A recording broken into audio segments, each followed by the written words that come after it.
Halo, selamat datang para pemirsa dan teman-teman kembali ke channel Ide Investasi atau Investment Idea. Pada kesempatan ini, saya sedang membuat video mengenai bagaimana mendapatkan cuan luber, cuan 50% plus targetnya ya, dari saham Bukalapak. Oke, sebelum kita memulai webinarnya, sebelum saya memulai video ini, maka saya boleh introduction dengan saham Buka tersebut.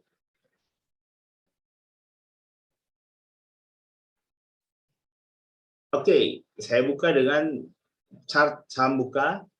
Seperti kita ketahui bahwa saham Buka semenjak IPO-nya dia sempat naik selama 2 hari, kemudian dia turun terus sampai dengan hari ini. Nah, ini kira-kira gambaran secara garis besar mengenai saham Bukalapak. Kemudian, yang harus kita ketahui dari Bukalapak adalah Bukalapak itu masuk ke dalam sektor teknologi di dalam indeks JCI atau GISG. Industrinya Bukalapak itu ada pada industri e-commerce, dan kapitalisasi pasar per 4 Maret tahun 2022 adalah sebesar 33,3 triliun rupiah. Nah, Bukalapak itu mempunyai floating stock publik pada tanggal 4 Maret tahun 2022, yaitu sebesar 17,8 triliun. Oke, seperti kita ketahui, harga IPO Bukalapak atau Buka di Agustus berada pada nilai Rp850. Nah, yang kita harus ketahui sebagai investor ya, ini bukan sebagai trader, adalah angka 850 itu sebenarnya mentranslasikan apa. Jadi bagi kita investor, saya rasa wajib untuk mengetahui nilai valuasi suatu perusahaan apabila kita ingin memasuki perusahaan tersebut.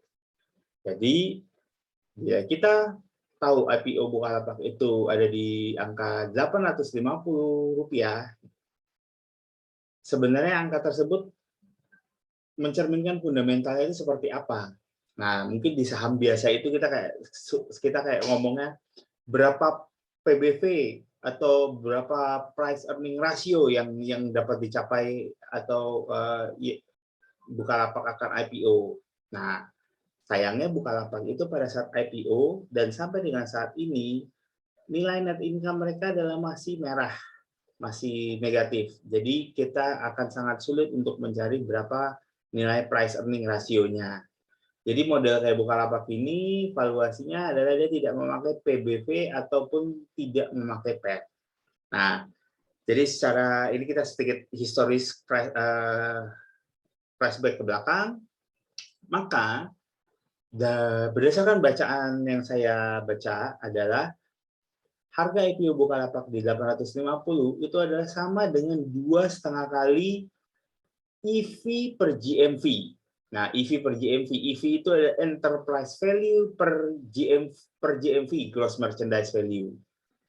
Ya, jadi untuk teman-teman yang terbiasa dengan valuasi PBV dan PER, ini adalah istilah baru. EV itu adalah enterprise value.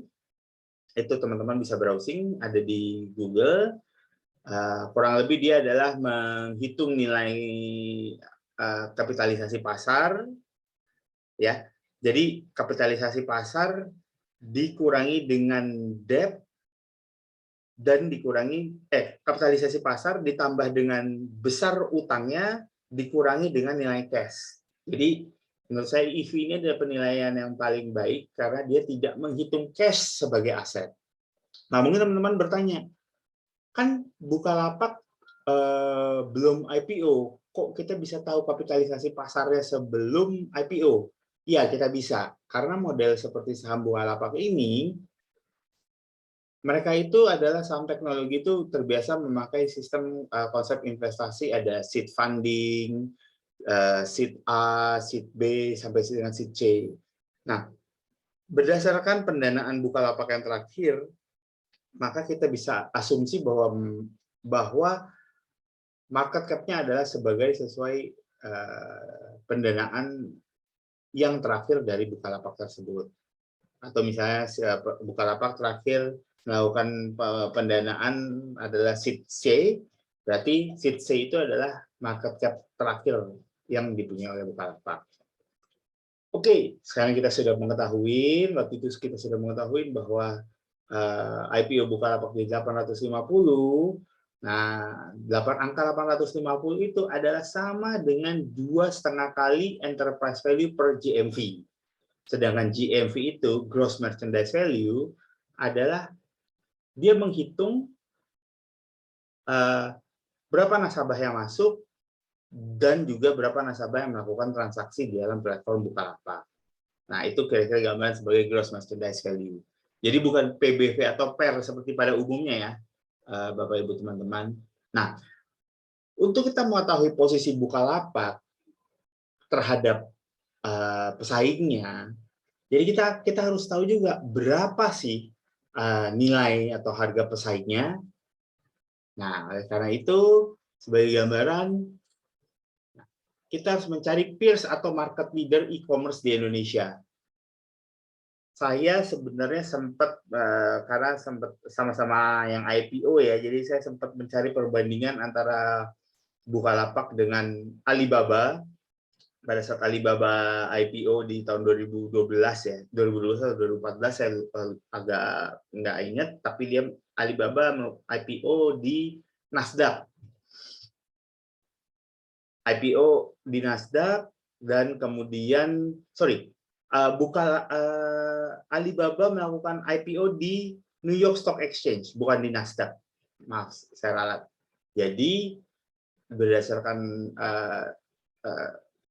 komparasi tersebut, saya membandingkan Bukalapak dengan Alibaba. Tapi ternyata memang Alibaba nilainya jauh lebih besar daripada Bukalapak, jadi memang bukan perbandingan yang head to head.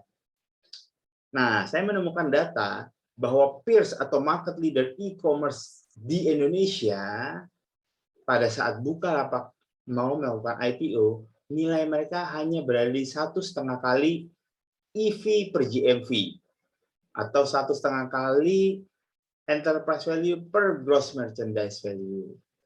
Jadi dari sini kita udah tahu ya teman-teman bahwa ya Bukalapak itu nilainya mahal. Jadi kalau kita membeli Bukalapak pada saat IPO, dan saya termasuk sebenarnya salah satu orang yang membeli sih, kita harus siap-siap bahwa Bukalapak itu pasti akan turun.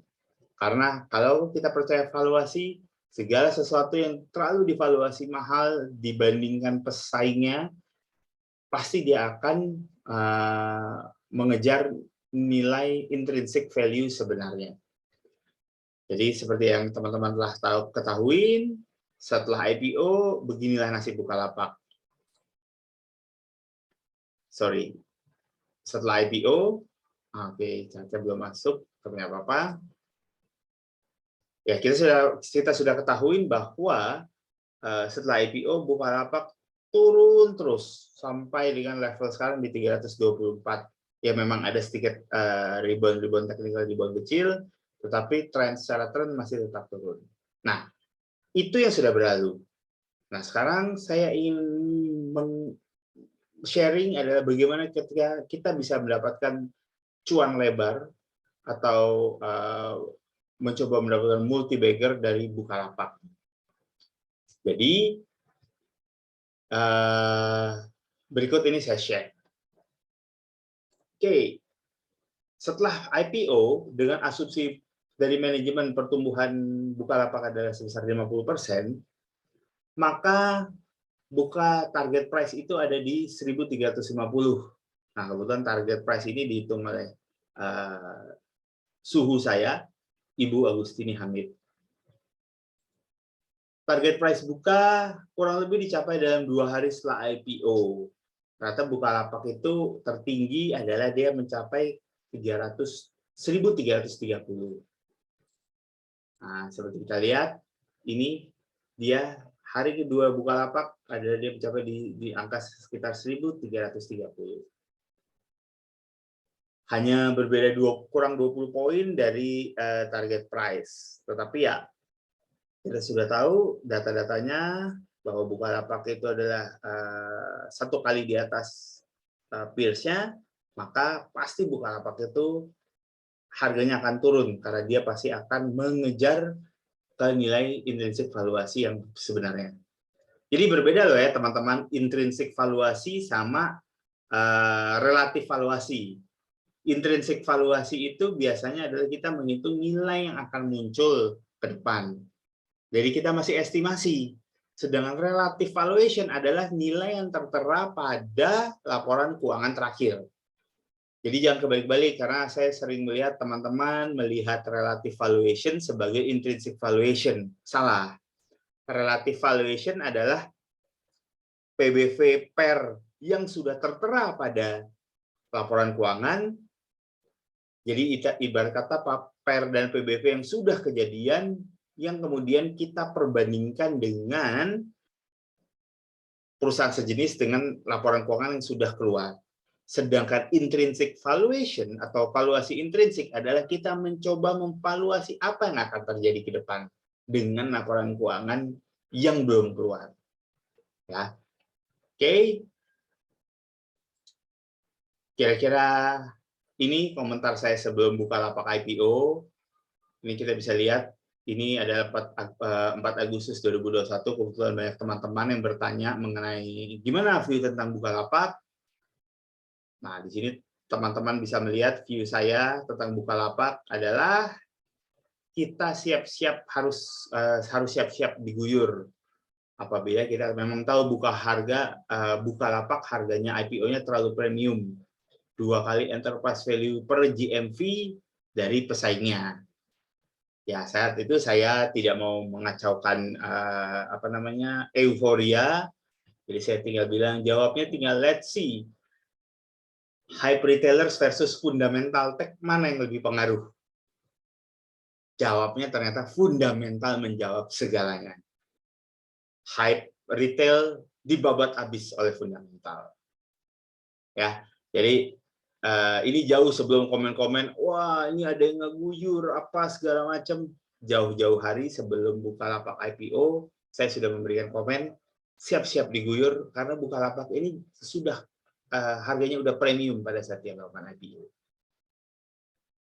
Oke, berikutnya. Nah, sekarang saya mau share, karena apa yang sudah kejadian, teman-teman sudah mengetahuinya. Sekarang saya akan share apa yang besar kemungkinan akan kejadian ke depan. Ya, oke, ini komentar saya buka secara valuasi pas IPO mahal. Oke, berikutnya saya akan bahas sedikit kecil mengenai fokus bisnis Buka dan apa yang mereka miss. Fokus bisnis Buka, mereka sepertinya mengetahui bahwa mereka agak left behind dalam persaingan e-commerce untuk yang langsung di platformnya. Jadi mereka sekarang mengembangkan fokus bisnis online to offline, O2O pada kota-kota tier 2. Jadi itu maksudnya kota tier 2 adalah di luar ibu kota provinsi. Tapi masih kota-kota besar. Saya sendiri pernah kalau jalan sore, saya lagi jalan ke toko kelontong, gitu saya banyak ketemu para suppliernya Buka yang toko kelontong yang memakai Buka sebagai suppliernya mereka. Oke, nah kebetulan Buka juga masuk ke dalam ekosistem bank digital Alobank, di mana mereka membeli saham Alobank pada Januari 2022. Ingat ya, ini kata-kata kuncinya, karena nilai Alobank kan seperti kita ketahui kan meroket sangat cepat valuasinya. Dan saya yakin sepertinya ntar di 2022 juga akan tambah naik nilai kapitalisasi dari Alobank.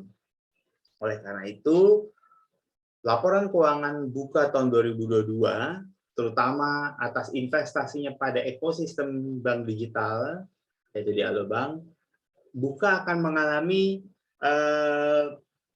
apa ya bahasanya, di dalam cash flow itu adalah investing gain, cash flow from investing gain, begitu. Jadi bukan dari operation, tetapi dari cash flow from investing gain. Jadi memang strategik sih yang Buka lakukan ke depan. Adalah dia juga menggandeng bank digital yaitu Alobank, tetapi saya melihat ini salah satu strategi manajemen untuk cepat-cepat dapat membuat bottom line itu menjadi plus gitu. Ya, salah satu caranya adalah mereka mulai masuk ke dalam ekosistem bank digital sehingga nanti mereka mendapatkan valuasi mereka mendapatkan keuntungan dari investing cash flow from investing cash flow from investing. Jadi keuntungan di dalam investasi tetapi belum dari operasional. Nah, terkait dengan yang tadi saya jelaskan sebelumnya, mengembangkan bisnis online to offline pada kota tier 2, sebenarnya bukan miss melakukan satu hal ini dengan dana IPO-nya yang besar, ya, bukan miss melakukan hal ini di dalam sorotan saya. Apa yang terlewati oleh Buka dengan dana IPO-nya adalah Buka seharusnya mengakuisisi perusahaan logistik. Karena kita tahu peers-nya Tokped sudah merger dengan Gojek sehingga menghasilkan GoTo, di mana Gojek itu mempunyai armada logistiknya sendiri. Shopee, by the way, Shopee ini adalah e-commerce nomor 2 terbesar di Indonesia saat ini in terms of gross merchandise value. Kalau Bapak Ibu dan teman-teman nggak percaya, coba aja tanya sama istri atau pacar Bapak Ibu, teman-teman. Mereka pasti akan jawab Tokopedia dan Shopee adalah yang nomor 1 dan 2. Karena mereka paling sering memakai itu. Nah, sedangkan Shopee sendiri ternyata diam-diam dia juga membangun jaringan logistiknya. Seperti yang kita ketahui kan, kita sering lihat tuh yang jaket orange, mundar-mandir lewat di jalan. Nah, itu ternyata adalah dari pasukan logistiknya Shopee. Oke, sehingga ini ada aku menyoroti dari fokus bisnis Buka dan adalah pengembangan bisnisnya Buka dan apa yang terlewati oleh Buka dengan dana IPO-nya. Sekarang kita masuk ke Buka intrinsic valuasi. Nah, pada harga IDR 350 kemarin ini nih, dengan estimasi full year 2020, laporan keuangan 2020 full year 2021, Buka itu telah mencapai Buka itu diperdagangkan pada 1 kali gross merchandise value. Jadi dari yang sebelumnya 2,5 EV per GMV, sekarang sudah diperdagangkan pada 1 kali EV per GMV. Jadi sudah mulai seksi dan dia sudah pasti saat ini sudah berada di bawah harga dari peers-nya. Saya menghitung margin of safety Buka berada pada range antara 250 sampai dengan 300, di mana range ini juga saya hitung pada bulan Desember. Kemudian estimasi target Buka price, jadi estimasi target Buka price saya adalah hanya 1,5 kali GMV, yaitu berada pada IDR 510, dan estimasi return Buka dengan harga sekarang berada di 57% plus-plus. Nah, estimasi ini saya buat sebenarnya pada Desember 2021, dan ini berikut buktinya. Pada saat Desember 2021, saya membuat rekomendasi untuk Bukalapak. Bottomnya ada di sini. Pada saat di Desember, pada saat di 3 Desember, kalau nggak salah Bukalapak itu nilainya masih di sekitar 490 sampai dengan 500. Saya sudah memforecast estimasi bottom Bukalapak ada di angka 250 sampai dengan 300, berarti dan sekarang Bukalapak sudah berada di nilai 324. semakin mendekati estimasi bottom saya. Oke, itu dari fundamental perception atau intrinsic valuation. Nah, kemudian kita juga harus melihat dari sisi technical perspektif. Apakah Bukalapak akan masuk ke bawah area di bawah 300? Mari kita bisa lihat. Buka technical perspektif. Saya mencoba menggariskan atau memproyeksi pergerakan buka dengan sedikit memakai Fibonacci retracement, dan hasilnya saya mendapatkan Bukalapak itu sebelum dia akan rebound ke 510, saya melihat Bukalapak itu akan ke angka 288. Oke. The good things bagi para investor buka adalah saya melihat memang sudah mulai akan ada pembalikan tren. Saya melihat itu dilihat dari MACD, di mana MACD-nya tidak membentuk lower low dari golden cross yang pertama, kemudian golden cross yang kedua, dan saya asumsikan nanti akan ada golden cross yang ketiga. Tetapi trennya adalah dia semakin meninggalkan area negatif dan mulai mau masuk ke areal yang positif. Jadi penurunan Bukalapak ini adalah penurunan sekali lagi, dan estimasi saya ada di areal 288, mungkin bisa terjadi 280 sampai dengan 288, untuk kemudian dia melanjutkan penguatannya. Oke, itu pandangan saya akan Bukalapak. Saya rasa level 324 ini adalah level yang sudah bagus bagi para investor untuk sudah mulai masuk mencicil Bukalapak. Oke? Lihat ini, saya kasih tanda panah merah untuk level estimasi kemungkinan penurunan Bukalapak. Ya, estimasi bottom at 288.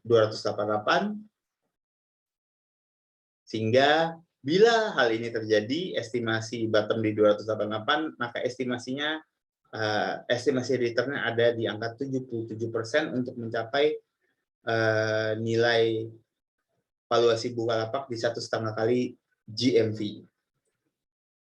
Oke, questions, kalau ada pertanyaan, silakan ditunggu emailnya ke dario.projects@gmail.com.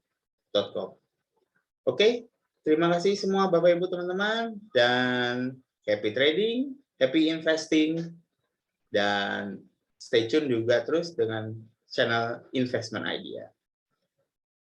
Great weekend semuanya. Thank you.